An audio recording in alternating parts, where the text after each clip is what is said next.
"Useless girl, you were never the bright one," my father said again, his voice carrying across the living room where my relatives sat sipping their drinks and pretending not to hear.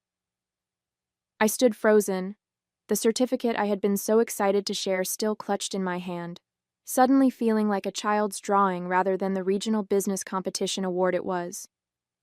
My name is Vanessa Graves, and at 31 years old, I had spent my entire life hearing variations of that phrase. Growing up in Columbus, Ohio, in the shadow of my brother Logan, had been an exercise in invisibility. Logan was the golden child. His academic achievements, athletic trophies, and later his business ventures were celebrated with enthusiasm and pride. My accomplishments, no matter how significant, were brushed aside like crumbs from the dinner table. "Dad, I was thinking about expanding the company into," I began, trying again despite the knot in my stomach. "Vanessa, please," my father interrupted, rubbing his forehead as though my voice gave him a headache. "Your brother just secured a $1 million contract. Can we focus on actual success for a moment?" I watched as my mother gave me a sympathetic glance but remained silent. My Aunt Patricia patted my hand and whispered, "Maybe business isn't your thing, dear. You were always so good with your little crafts." Little crafts. My tech startup that had been growing steadily for 3 years was reduced to a hobby in their eyes. I nodded politely and excused myself to the kitchen, where I leaned against the counter and took deep breaths. My phone buzzed in my pocket, a text from my business partner, Eliza. "Did you tell them about the investor meeting?" I typed back, "Not yet. Timing's not right." What I didn't say was that the timing would never be right in this house. My father, Robert Graves, retired engineer and self-proclaimed business expert, had decided long ago that I lacked what it took to succeed. Too emotional, he'd say, not strategic enough. And my personal favorite, not CEO material. As I composed myself, I could hear Logan holding court in the living room, my father's proud laughter punctuating the conversation. Through the doorway, I saw him clap my brother on the shoulder, a gesture I couldn't remember ever receiving. I slipped my phone back into my pocket, straightened my shoulders, and rejoined the family gathering with a smile that didn't reach my eyes. Little did they know, but this dismissal was fueling something inside me, something that would soon force them all to see me in a very different light. The next day, I arrived at our modest office space in a renovated warehouse on the edge of downtown Columbus. My company, NeuroSync, had started as nothing more than an idea sketched on napkins during my lunch breaks at my previous corporate job. Now we occupied half a floor, with 15 employees and technology that was beginning to make waves in the predictive analytics field. Eliza looked up as I entered, her expression immediately telling me she could sense yesterday's family dinner still hanging over me. "That bad, huh?" she asked, sliding a coffee across her desk toward me. "Same story, different day," I replied, taking the cup gratefully. Logan secured some contract with the state government, and you'd think he'd single-handedly solved world hunger. Eliza rolled her eyes. "And meanwhile, we're just over here revolutionizing how businesses understand consumer behavior. Nothing important." I smiled despite myself. This was why Eliza and I worked so well together. She understood both the technology and the weight of constant underestimation. "The investor meeting is confirmed for Thursday," she continued. "Westlake Ventures wants to see the new algorithm in action. If it goes well..." "When it goes well," I corrected her, "we'll have the capital to scale up and take on Horizon Data directly." Horizon Data was our main competitor, larger, more established, and coincidentally, a company that had rejected my job application 4 years ago. Their CEO had suggested I look into something less technical. That rejection letter still sat in my desk drawer, a constant reminder. Back at my childhood home, there were other reminders. Photographs of Logan receiving awards dominated the mantelpiece.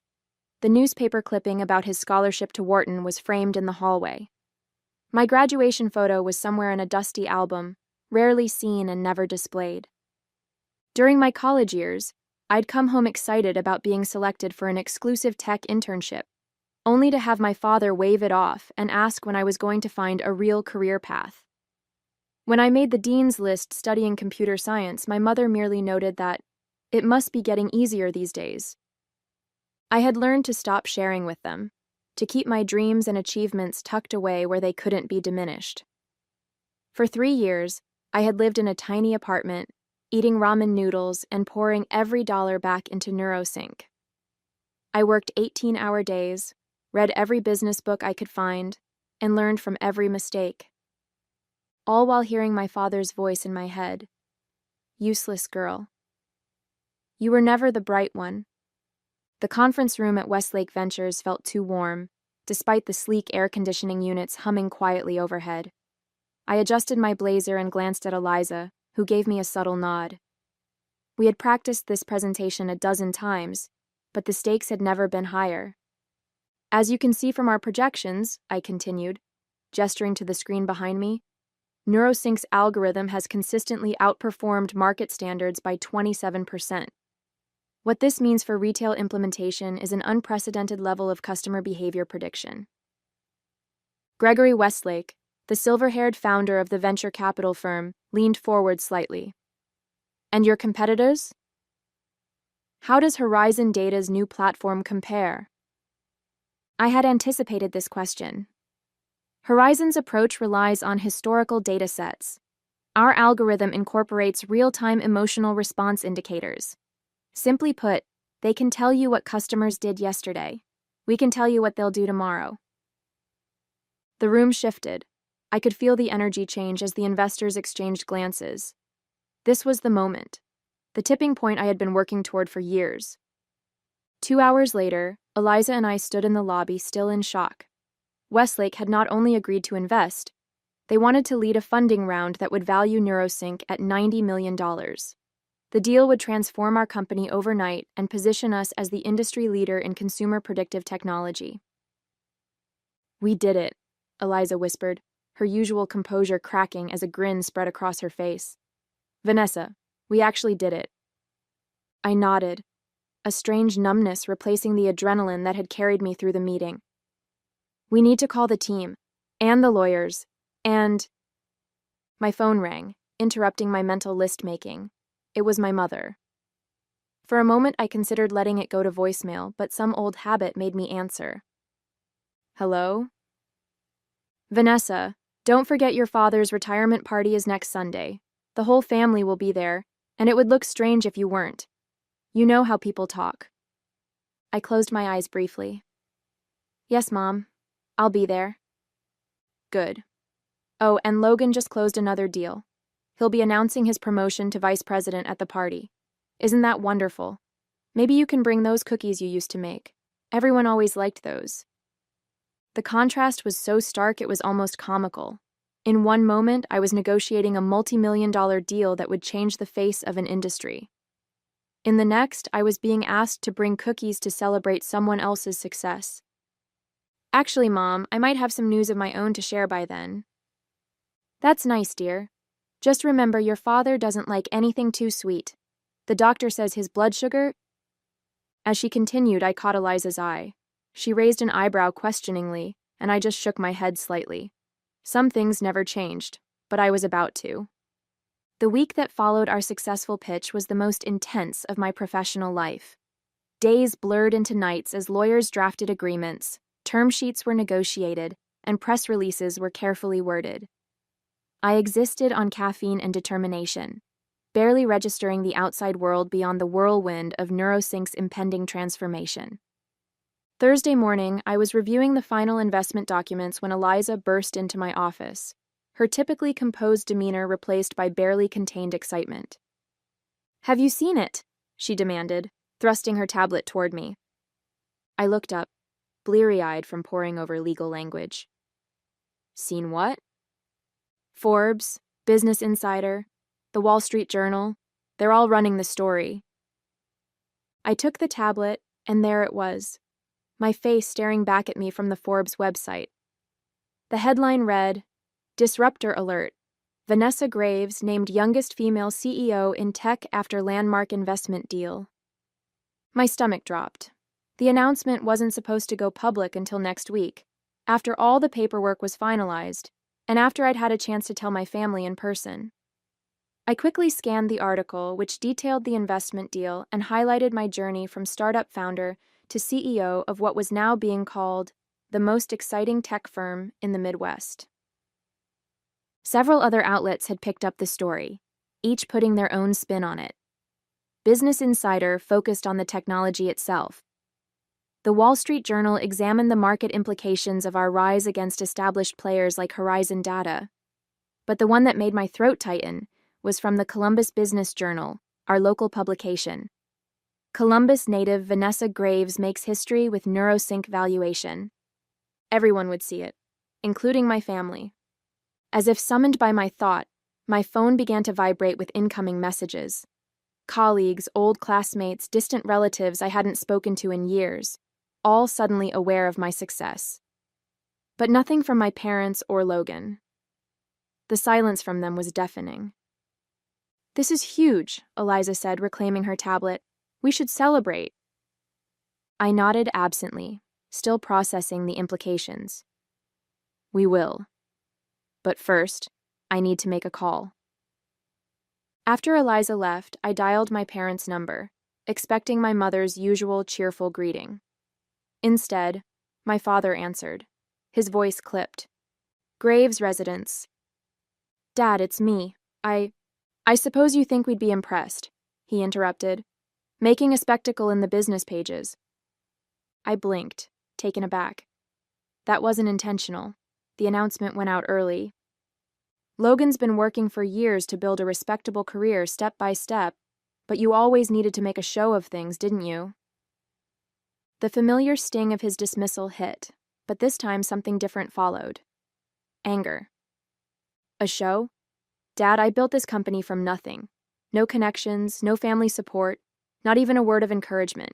And now you've got your name in some articles. Congratulations. We'll see how long it lasts before reality sets in. I gripped the phone tighter. The reality is that I'm now the CEO of a $90 million company that's changing the industry. That's not just some articles. "Listen to me," he said, his voice lowering to that tone he used when he thought he was imparting wisdom. "This tech bubble you're riding will burst. It always does. Logan's built something solid, something real." I closed my eyes, suddenly tired of the same old narrative. "Dad, I have to go. I'll see you at the retirement party on Sunday." "Vanessa," he started, but I had already hung up. I sat in silence for a moment, then reached for my laptop. If my family couldn't see my worth, perhaps it was time to show them in a way they couldn't ignore. Sunday arrived warm and clear, a perfect early summer day for an outdoor retirement celebration. I had deliberately not called my parents again after that conversation with my father, letting the media coverage speak for itself. Over the past few days, the story had grown, with several business programs featuring segments on NeuroSync and my unconventional path to success. I sat in my car outside my parents' suburban home, watching guests arrive, relatives, my father's former colleagues, neighbors, and family friends. All people who had witnessed my relegation to the background over the years. With a deep breath, I checked my reflection in the rearview mirror, adjusted my designer sunglasses, and stepped out of my new Jaguar F-Type, a congratulatory gift to myself that I'd picked up just yesterday. The sleek vehicle, with its gleaming red exterior and purring engine, was not subtle, nor was it meant to be. As I retrieved a small, elegantly wrapped package from the passenger seat, I felt eyes turning in my direction. Cousin Drew, always the first to notice anything automotive, stopped mid-conversation, his mouth slightly open. "Is that Vanessa?" I smiled and handed him the keys. "Mind parking it for me? The driveway's getting crowded." His eyes widened as he took the keys, treating them like precious artifacts. "This is the V8, right?" The sound is unmistakable. "Goodyear," I replied, enjoying the way the small crowd by the garage had turned to stare. "Just be careful with the trim. It's custom." I made my way toward the backyard, where tables had been set up on the lawn. The familiar smell of my father's barbecue filled the air, mixing with the perfume of my mother's carefully tended flower beds. Some things never changed, but I certainly had. My mother spotted me first, her greeting freezing on her lips as she took in my appearance. Gone was the practical, understated daughter they were used to. Today I wore a tailored cream suit with a bold blue silk blouse, designer heels, and jewelry that quietly spoke of success. "Vanessa," she managed finally, "you look different." "Thank you," I said, kissing her cheek. "Where's Dad?" "I brought him something." She gestured toward the grill, where my father stood in his element, surrounded by male relatives and friends hanging on his every grilling tip. I approached the group, conscious of the conversation dying down as I neared. "Dad," I said, extending the small package. "Happy retirement." He turned, his expression unreadable as he took in my transformation. For a moment, I thought he might make a scene or dismiss me again. Instead, he accepted the gift with a nod. "You didn't need to bring anything," he said stiffly. "I wanted to," I replied, maintaining eye contact. After all, it's not every day my father retires after 30 years. The men around us watched this exchange with interest, several of them clearly having read the recent articles about me. I could see recognition in their eyes, followed by confusion, as they observed the cool interaction between us. "Well," my father said, making no move to open the gift, "I should get back to these steaks before they burn." "Of course," I said, smiling politely. "We wouldn't want that." As I turned to walk away, I heard one of his friends say, "Bob, isn't that your daughter who's been in the news?" "The CEO?" I didn't stay to hear his response, instead making my way to where Logan stood with his wife, Jennifer, both of them watching me approach with poorly concealed surprise. "Quite an entrance, sis," Logan said, his usual confident tone tinged with something else, uncertainty perhaps. "Nice car?" "Thanks," I replied. "Business must be treating you well too. Mom mentioned a promotion to vice president? Congratulations." Before he could respond, Jennifer cut in. "We read about your company. It's very impressive. Why didn't you tell anyone what you were working on all these years?"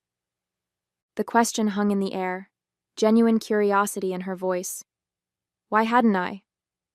"I did," I answered Jennifer simply. "Many times, no one was interested in listening." Logan shifted uncomfortably, clearly remembering the family dinners where my attempts to discuss my business were brushed aside or talked over. To his credit, he looked somewhat ashamed. "Well, we're all certainly interested now," Jennifer continued, either oblivious to the tension or determined to push past it. "Everyone's talking about that valuation. $90 million? That's incredible, Vanessa." I noticed how heads turned at nearby tables when she said the figure.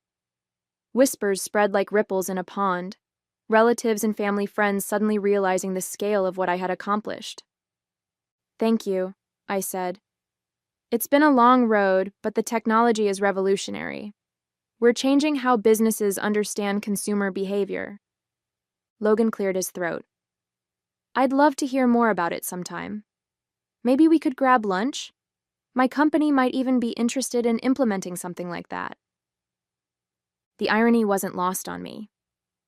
3 years ago, I'd approached Logan about a potential partnership, excited to share my early prototypes with someone I thought would understand their value. He had declined, suggesting I focus on something more established first. "I'll have my assistant reach out," I replied, the polite corporate response coming easily now. "Our implementation calendar is pretty full through the next quarter, but we might be able to squeeze you in." His expression faltered at being treated like any other client rather than family. Before he could respond, my Aunt Patricia appeared, pulling me into a perfumed embrace. "Vanessa, darling, why didn't you tell us you were such a big success? We had no idea," she gushed, loud enough for everyone nearby to hear. This was the same aunt who had referred to my business as Little Crafts just months ago. "I tried," I said, maintaining my smile. It just never seemed to be the right time to share. As the afternoon progressed, the dynamic shifted palpably. Relatives who had previously gravitated toward Logan now sought me out, asking about NeuroSync, about what it was like to be featured in Forbes, about my secrets to success.